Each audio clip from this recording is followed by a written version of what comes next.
some of the, just quick, easy things that an advisor to do to get better at webinar.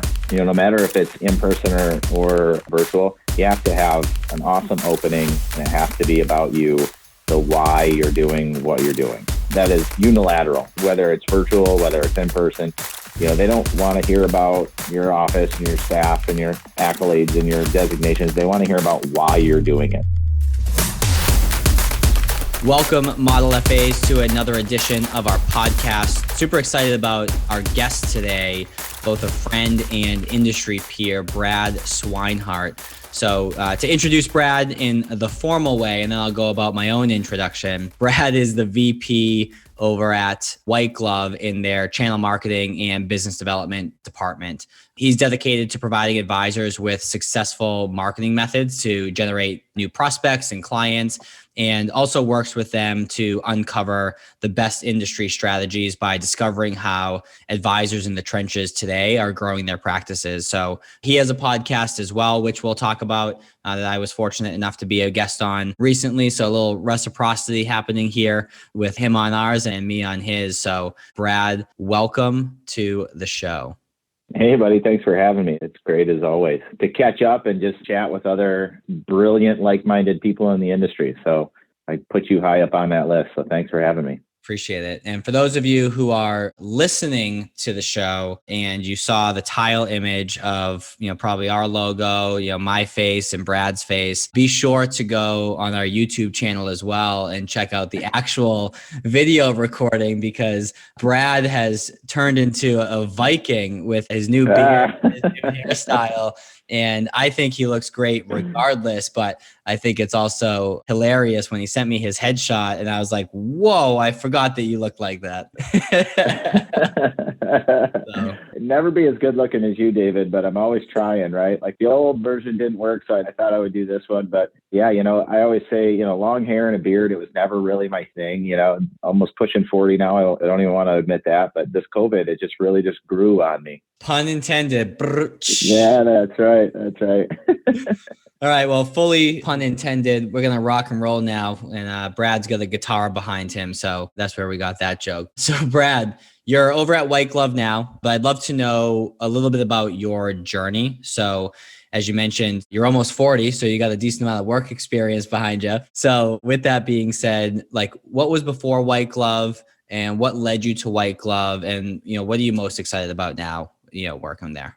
I started right out of high school, went to college for marketing, got a job in sales management, did that for a long time, managing hundreds of employees in the outside of the financial industry. And the opportunity from White Glove just totally fell in my lap. And I thought, hey, this is something new. It's fun. It's exciting. I have no idea what I'm doing. Let's try that. And I went right from Friday working with 300 people underneath me doing exactly what I said, to a basement of this financial advisor's firm with 12 salespeople and just, dogs running around. And I was like, what the hell did I just get myself into? Right. Love it. Yeah. So with that being said, I guess if you could go back to your younger self, right, as you're going through your career, what would you go back and say to your younger self to, help get you even further than where you are right now? I think most of my upbringing was just very much, you just work, right?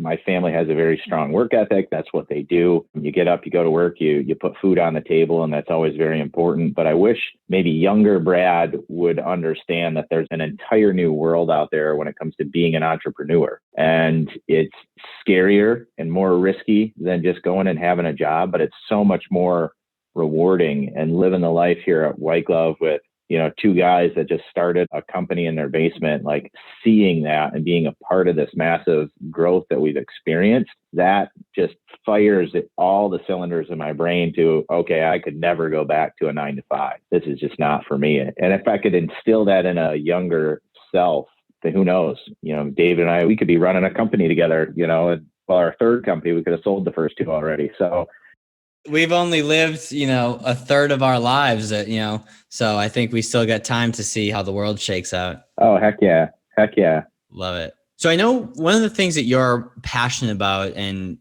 quite frankly, we've had to find passion and expertise around this is, with COVID, and I don't want to talk too much about, COVID because, well, just because, but, with that being said, the industry has changed in that there's a lot more work being done from a virtual standpoint, and it makes it that much more difficult for advisors to deepen relationships with their existing clients and develop relationships with their prospects. And I said difficult, not impossible by any means. You certainly can do it. But I guess with the advisors that you guys are working with, or you working with specifically, and interviewing on your podcast and things like that, how are you advising them to maximize the opportunity in today's virtual environment? I love that question because there's so many small facets to it that are just so important for advisors to understand. And David, you and I are the perfect example that you don't have to meet someone in person to be great friends. I mean, we've been friends for years now, and I 100% know if I ever see you in person, because I never have, that it's, you know what, we're going to hug it out. We're going to grab a beer. It's going to be a great time.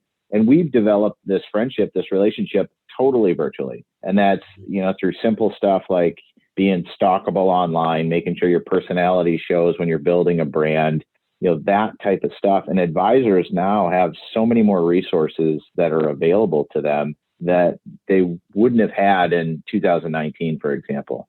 I mean, just outlets like podcasts, people that listen to financial related podcasts, that those numbers are skyrocketing. Mm-hmm. You just Google that. And the type of person that listens to that is an ideal type of client for an advisor. So for them to be able to build a brand, to be credible online, and to do all of that virtually, it all just works together. So, simple things like have a professional LinkedIn page, have a business Facebook page that shows some personality to it. Run a few podcast episodes and, just Google yourself and see what comes up, because that's what your prospects are going to do.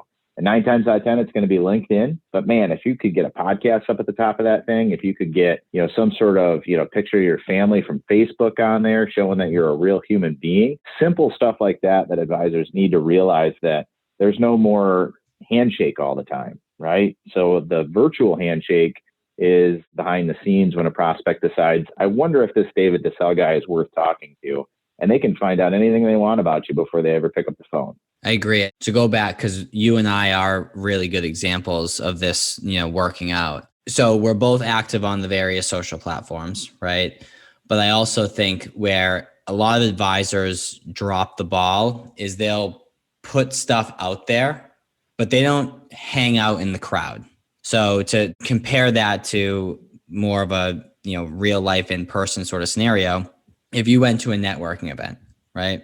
Or a trade show, and at that trade show, you had your table set up, you had your signage, you had the products or services that you offer, but you didn't have anyone from your company standing at that table and actually talking with people and engaging with people, you're probably not going to get anything from, having a table at that trade show. Whereas if instead you had 2 or 3 people at your table that was, going out and introducing yourselves to folks, hey, love those shoes. Where'd you get them? Right. Or, hey, nice jacket. Right. Where'd you get that? And just kind of having those conversations with folks, you're going to have a totally different experience attending that trade show. And social media is no different, where if you're just hanging up your signage, but you're not engaging with the people that you're connected to via, leaving comments or, sliding into their messages with something of value or something encouraging or something supportive or a question,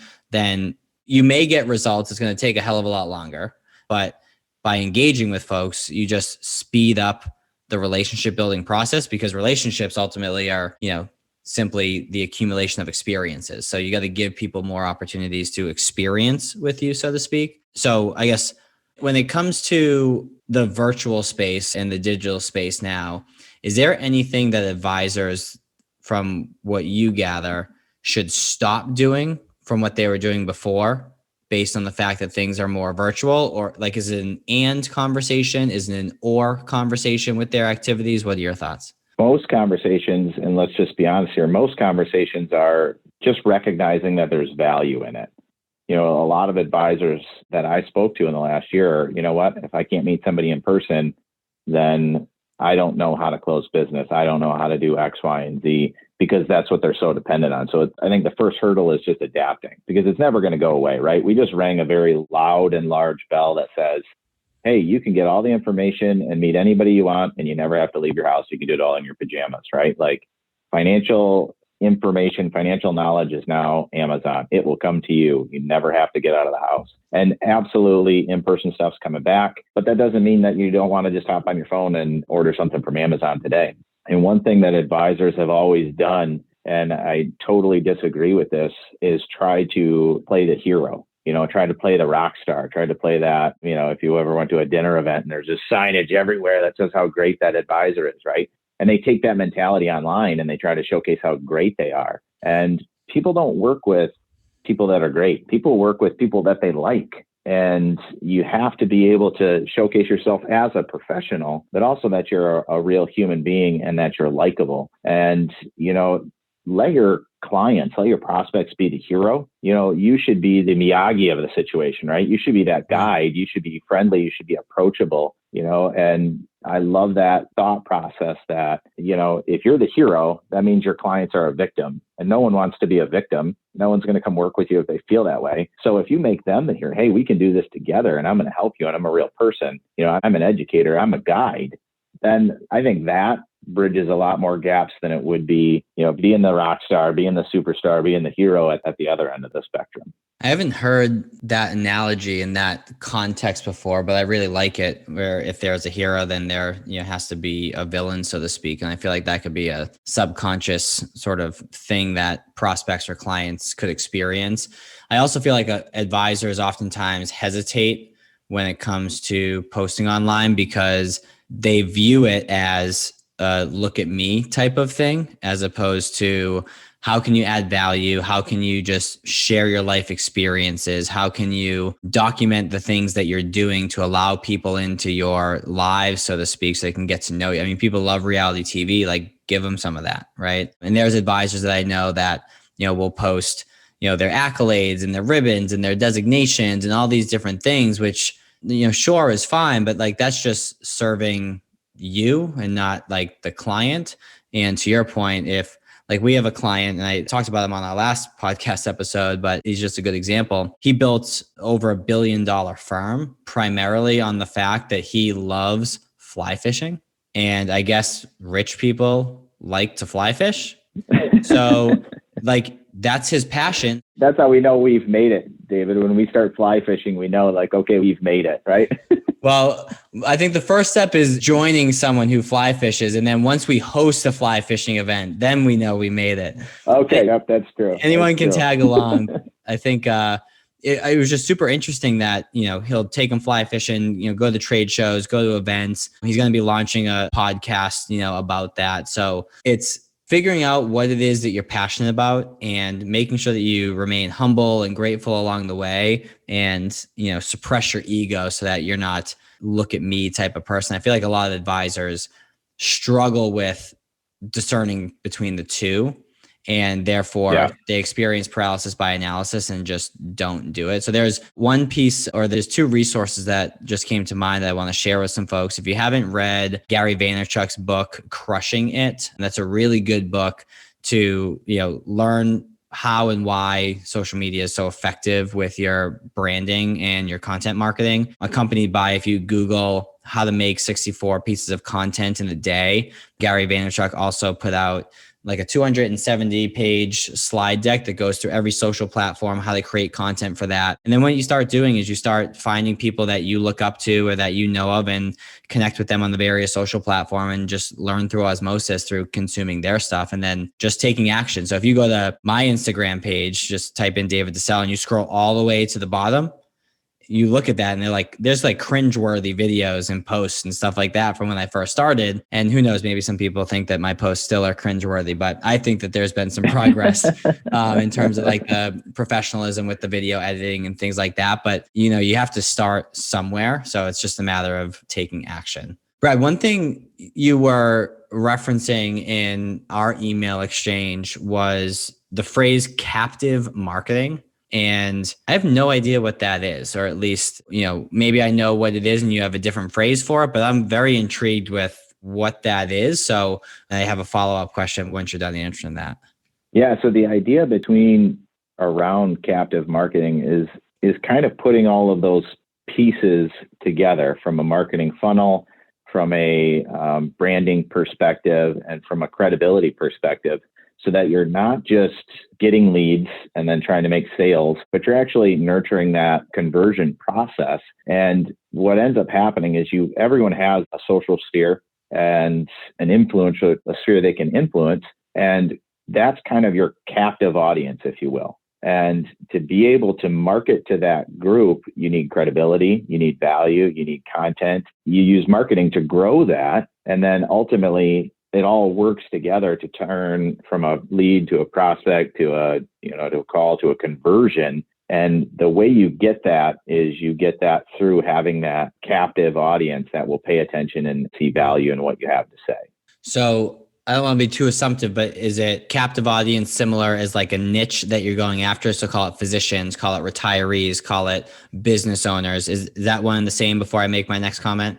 You know what? It's a little bit different than other than just because that might be your target audience, right? You might love working with physicians. Okay. That's not necessarily your captive market, right? Your captive market is when David puts out a post, when David does something of value, who is listening to that? Who is interacting with that and who sees value in that? And what you want to be able to do is increase that sphere of influence to have more people in that captive audience that when you say something, they listen, and that there's credibility behind that. And there's so much available now in a virtual setting that advisors can really do that effectively if they're using all the proper channels.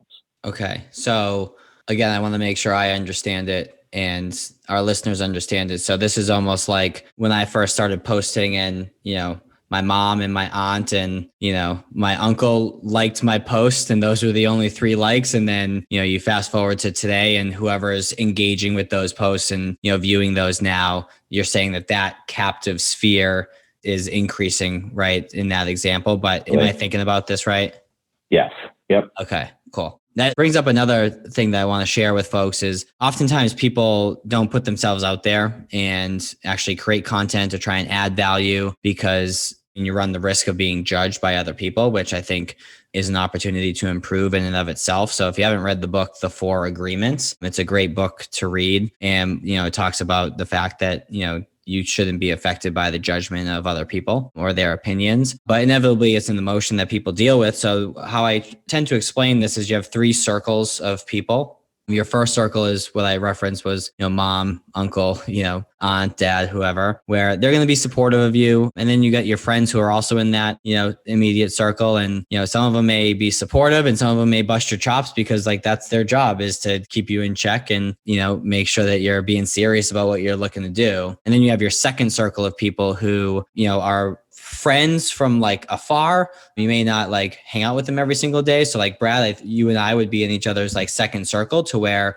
we're super supportive of one another, depending on what people do for work in that second circle. Maybe they're starting to do business with you. Maybe, it's not relevant. Maybe they're making an introduction, but either way, they're supportive. They're always liking your stuff and they're always, sending you words of encouragement. Then you have your third circle of people that you don't know and they don't know you and they come across you and you're immediately edified in their mind and in their eyes because they see that what you're putting out there is super helpful and they start doing business with you and they start referring you. And then that trickles down into the second circle more so than it was initially. And then ultimately the first circle turns to being more supportive and making introductions and potentially doing business with you if, they're in the relevant market to do so. But you have to kind of like go through that evolution. And the first circle is the most difficult to break through because again, people are going to bust your chops and keep you in check or, we've all probably gotten the comments when we put ourselves out there, or at least I have. But if you can break through that, gosh, people are super supportive and helpful. And I feel like a lot of advisors can get stuck there and then they'll retreat immediately and, totally give up on that strategy. I love that. And that's so funny. I'm having flashbacks when I first started like posting videos on Facebook and Instagram, and my mom would like it. And then she would like text me. She's like, how come you were looking off to the side when you were talking during that? I was like, you're like, Mom, like, that's not the point. Yeah. Like, come on, like, give me a break here. Like, that's so but yeah, funny. you're absolutely right. Like to build that credibility to reach all the way out there, it's totally cyclical. And then it all comes back. And it's sometimes the people closest to you when you start something new, they're going to be supportive, but then they also have that, like, they already have an image of you in their mind, and this doesn't match that. So that's sometimes the hardest circle to break of, oh, wait a minute, David's this great guy that's publishing this and this and this. And, one of the things that you brought up a few points ago was, accolade and that sort of stuff. And how do you position that? Because a lot of advisors, they'll look at it to say, my accolades, my designations, the awards that I've won, that builds my credibility. Right. But at the other point, if you're posting about that stuff, then that makes you unlikable. So how do you marry that? And the answer is almost too simple, is people need to find those accolades about you.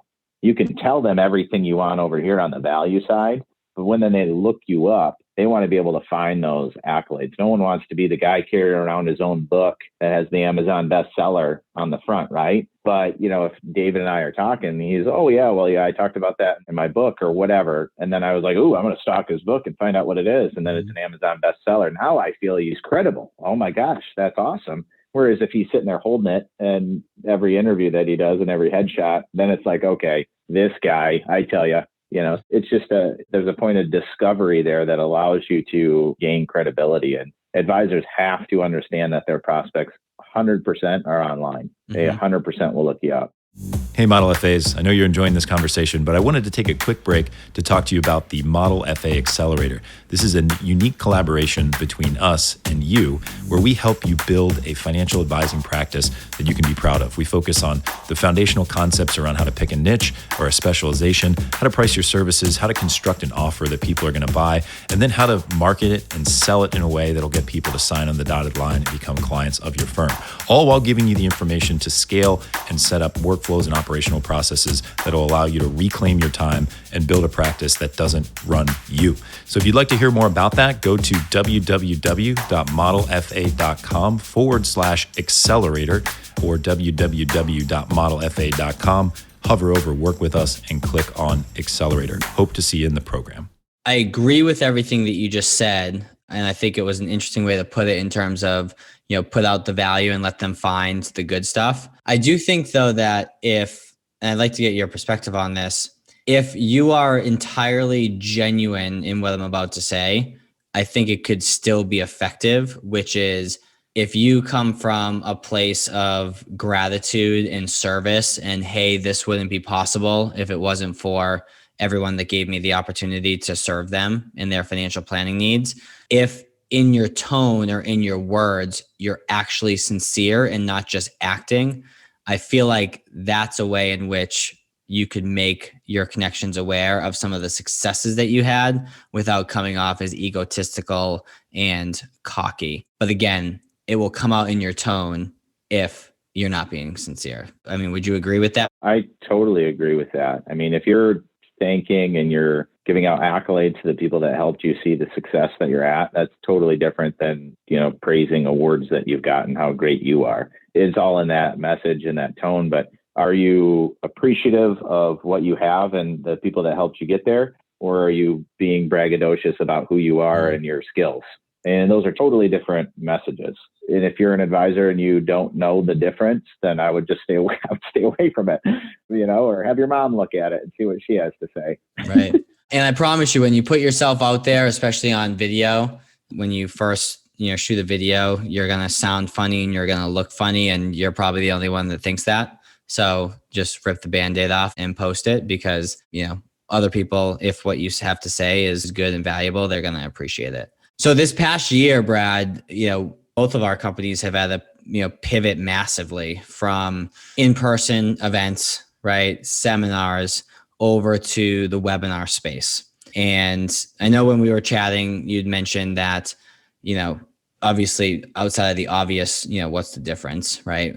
Of in person versus online. But if I'm an advisor and I'm looking to grow my business and I want seminars or webinars. Basically, I want a presentation with an audience to be used as a business development tool. What are the things that I need to take into consideration in terms of the differences between those two setups?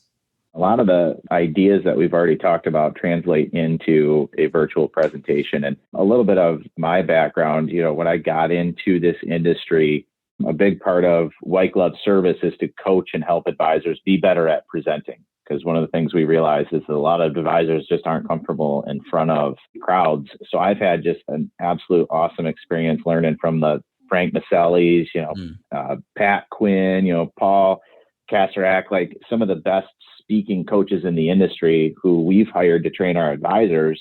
I've got to go and learn directly from them. And, that's helped me immensely in my career. And I had to do the same thing, right? I used to go speak in person and now I have to do it virtually to a computer monitor. So it's kind of in that same boat as the advisors. But some of the key things that immediately turn advisors off to doing webinars compared to seminars, it's hard without direct feedback. It's a little bit easier now because Dave and I are looking at each other. I can tell if he gets bored or if I'm throwing it on too much. But when there's nothing, right? There's nothing. Then if I'm not confident in what I'm having to say, then I'm going to waver. And some of the, just quick, easy things that an advisor to do to get better at webinar, no matter if it's in person or virtual, you have to have an awesome opening and it has to be about you, the why you're doing what you're doing. That is unilateral, whether it's virtual, whether it's in person.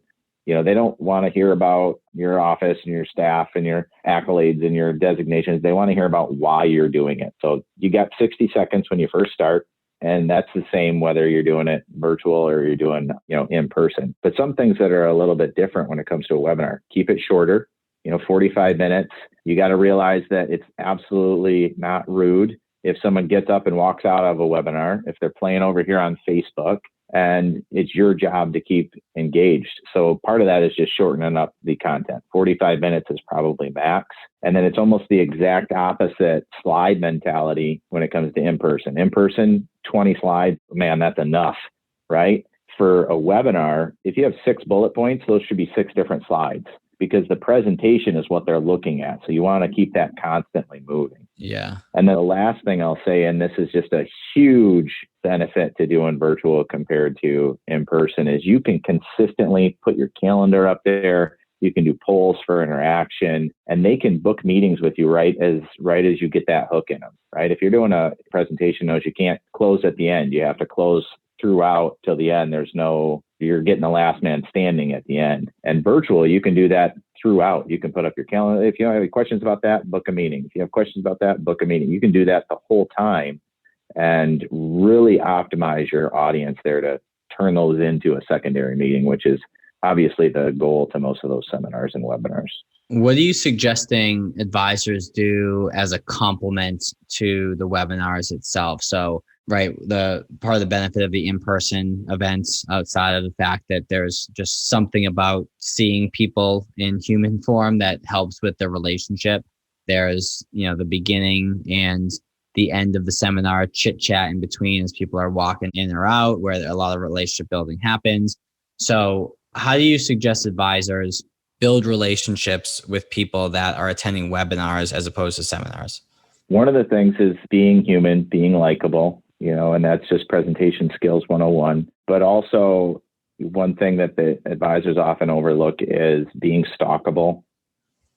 Part of the double-edged sword when it comes to a webinar is if David's on a webinar and he's talking, I'm thinking, I might work with this guy. The first thing I'm doing during the webinar is looking him up on LinkedIn to see if he's credible. Yeah. And we don't have that in-person handshake anymore.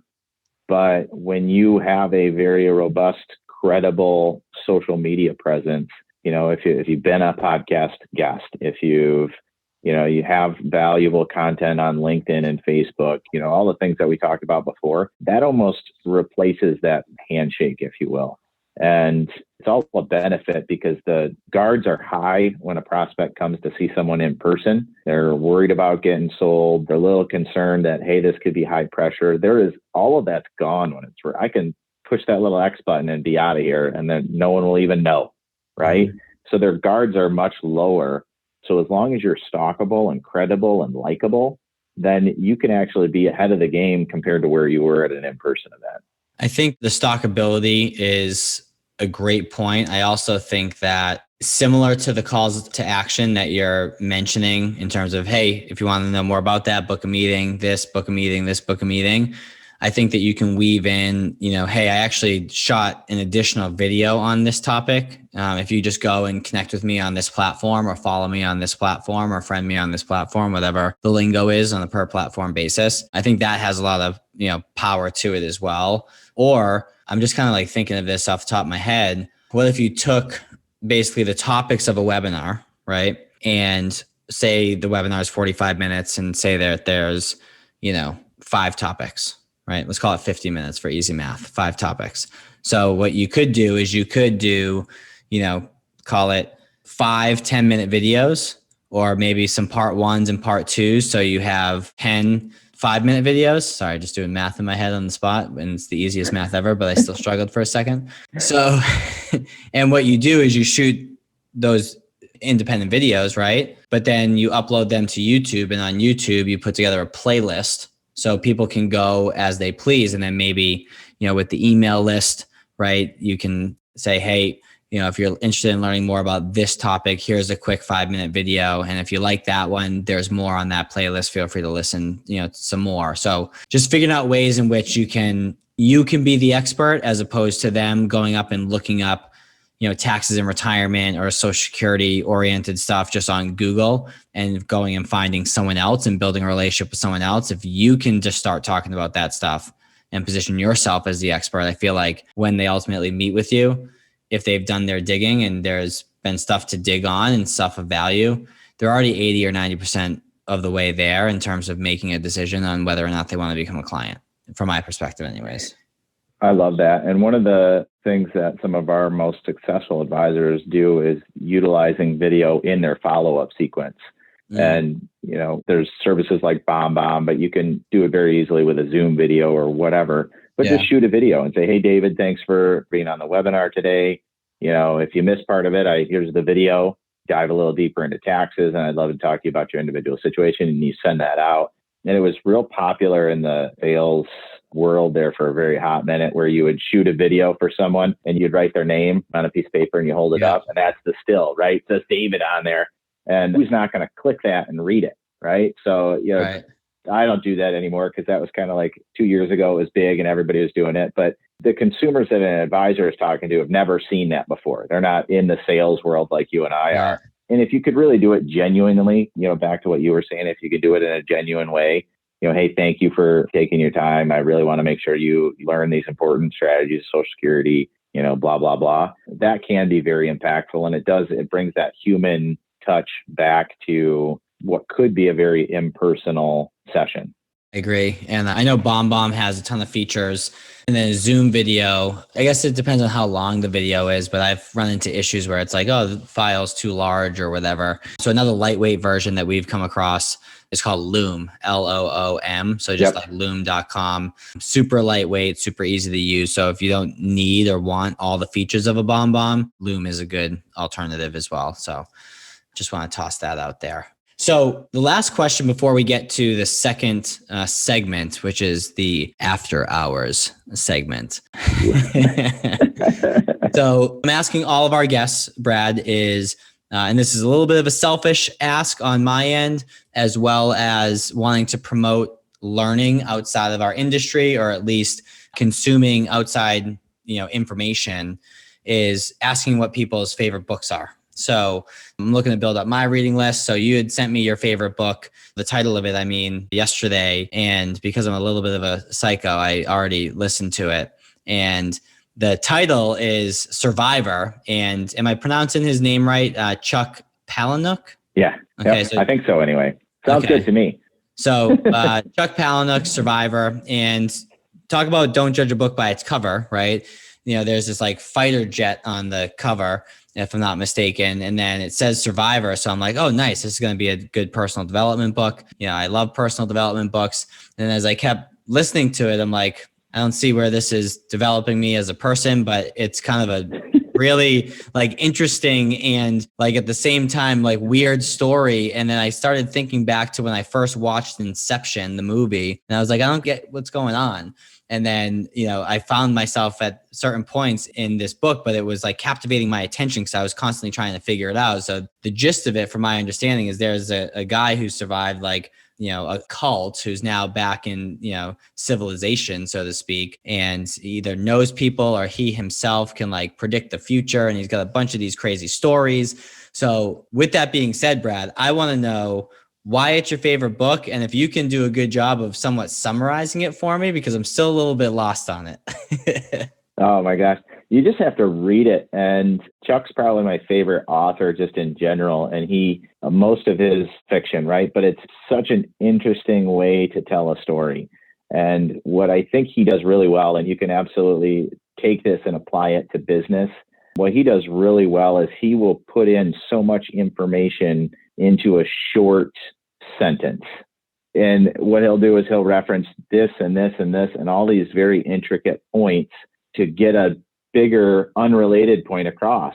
And I just love reading that stuff because your brain is just working the whole time. You're just firing on all cylinders. And it's just, for me, reading a lot of the development books, sometimes you get that same speak, right? And it's just, okay, this is what we're going to talk about. This is what we're going to learn. And this is just totally removed from that. You're almost digesting this, like chewing through cardboard, to understand exactly what's all going on. To me, it's a little bit entertaining, but it's also just mentally refreshing to see different aspects in the story. It's just so muddled and it comes together and it's just awesome. So definitely not like this is going to get me amped up. This is going to get me better at sales sort of thing. But it absolutely just, you read it, you interpret it, you marinate on it, and it's awesome. And all his books are just totally weird and off the beaten path. So, well, I was going to say, to your point, like there's so many different stories within the story where I'm like trying to keep track of it. And what I would say is it certainly did like captivate my attention because I needed to like figure it out. Because a lot of the personal development books that I'll listen to now,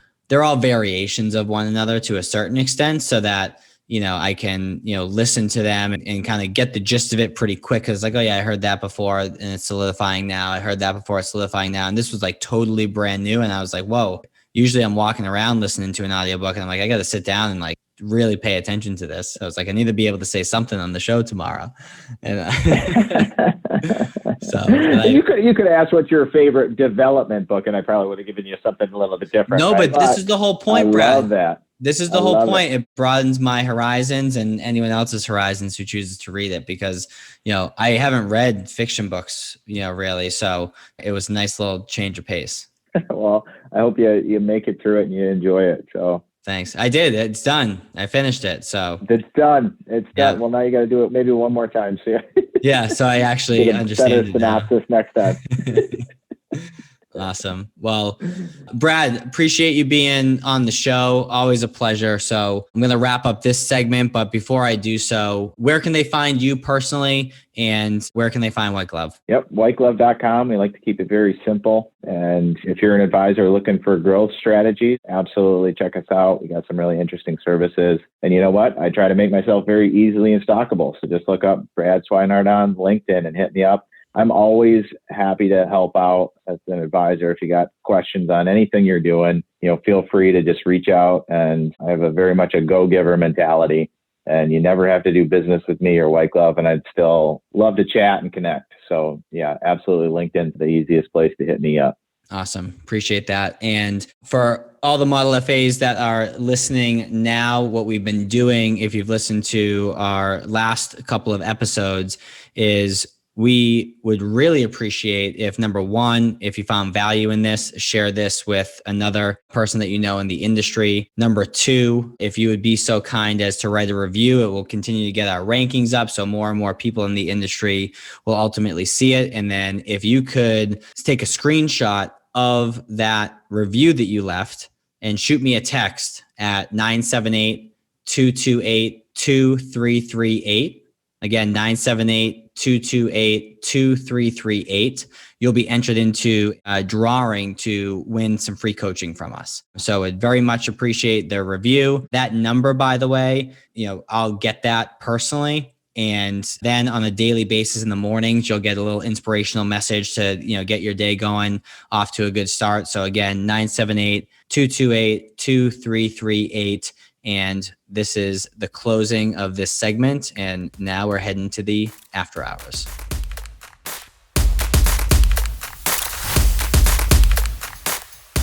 So Brad, I'm excited. Dude, that's good. That's fun. Thanks, man. I mean, I always have a blast bantering with you and giving each other some friendly elbows here and there. So it's always a good time. I got a few questions that I'm so excited to ask, and I'm saving the best one for last. So if you think some of these are a little risque, then the last one's pretty good. So first one is, I'm always curious to know, and I really want our listeners to get a chance to get to know us as humans as opposed to professionals. So looking back on your entire career, what's the most embarrassing thing that's happened to you? I know that there's a bunch, but just what's one? Yeah. I'm trying to think of a good one that's relatable. Probably I'm sure the beginning of my career, getting in front of audiences and doing public speaking, I was just dull and boring and awful, but it's embarrassing for me, but it's not a funny story to tell. I shared one on a prior episode about driving with Uber and picking up a client by accident and being mortified. Dude, it was terrible. But another one, and this is going back to my high school days. So, hopefully you're not judging me on this, but I had a boat detailing and repair business, and it was myself and my best friend. And, we were crushing it, as 16, 17, 18-year-old kids, bringing in 20 grand a summer cash each, just having a blast. Right. And so we tried dip for the first time, or at least I did. And mind you, I put a lip in, and we were on a dock. And so the dock is going like this, right? It's floating up and down. And then my mind is kind of floating up and down, because that was the first time I consumed any tobacco products, and I just got sick everywhere. And I was out for the count, couldn't finish the job. And I haven't had a lip like that, had any dip like that since, because it was just a mortifying experience. So I'm actually glad that it happened, because it saved me from, some mouth cancer maybe, but that was an embarrassing story of mine when I was a teenager. Oh man, I have the mirrored story. I used to work construction, and we were out, middle of summer throwing bricks in this parking lot, building a structure. And the guy's like, "Hey, why don't you throw a dipper in?" And I was like, "Yeah, sure. Why not? I'm one of the guys. Let's do it." And I threw that thing in, and man, I must have looked ridiculous. I'm all woozy, what is going on? And everyone's looking what's the new guy over there? What's his problem? Oh man. Yeah. So funny. Yeah. That's probably saved me some mouth cancer too. So that's just not for me. Right. Exactly. So would you rather have nosy neighbors or noisy neighbors? I'm going to say noisy. Why? I guess I'm a pretty open person. I'll leave all my windows and stuff open, and there's probably embarrassing things that I do throughout the day that if my neighbors were real nosy, they could absolutely find out. And I don't think I need all my neighbors knowing that. Noisy, that's okay. I guess if they're not screaming at each other all day, maybe it's a good jam, a good beat here and there, that could get me going. Yeah. Just go join the party. Clearly they're having fun. That's right. Yeah. Would you rather be an unknown Major League Baseball player or a famous badminton star? I think I'm going to be a famous badminton star. Yeah? Oh, 100%. Because if you're a famous badminton star, which I don't know what that would look like, but if you were, you're probably making a good amount of money. And you're probably, if you're famous and you're popular in that circle, I mean, man, that's good enough, right? I'm not a giant baseball fan. So if I was just mediocre and unknown at baseball, the money that you'd make through badminton, you'd probably be able to buy a brand new badminton set. True. It's true. Yeah. And then finally, if you had to choose between going out naked all the time or having your thoughts appear in thought bubbles above your head for everyone to read, which would you prefer? Oh, I'm just going to be naked. No one needs to see what's in my brain here. That's totally fine. Yeah. I'm the opposite. I'm these people need to know the truth. They need to know the truth. And you can't be giving up all the goods right away.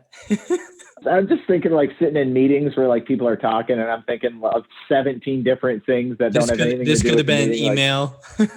Yeah, exactly. Stupid idea. Plus, if you're naked all the time, think of the amount of pressure that's going to keep you to stand. I love being physically fit. Like, that's it. You have to be good looking all the time. You know what I mean? That's just motivation right there. They used to say Arnold Schwarzenegger always struggled with his legs. He like couldn't grow legs. So what he started doing is wearing really, really short shorts to the gym.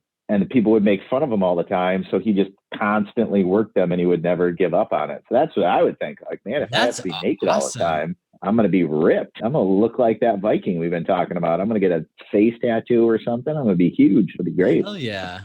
I love that. Well, Brad, I appreciate you hanging out in the ringer during after hours. I got some good nuggets out of our conversation. Hopefully our listeners did as well. And we'll do this again soon. And either way, we'll continue to be friends from afar. You're welcome to come to Florida as it warms up. So it's worth the trip. I'm coming down, man. So, yeah. Come visit and have some fun. All right, brother. Appreciate it. Thanks for having me on. All right. Peace out.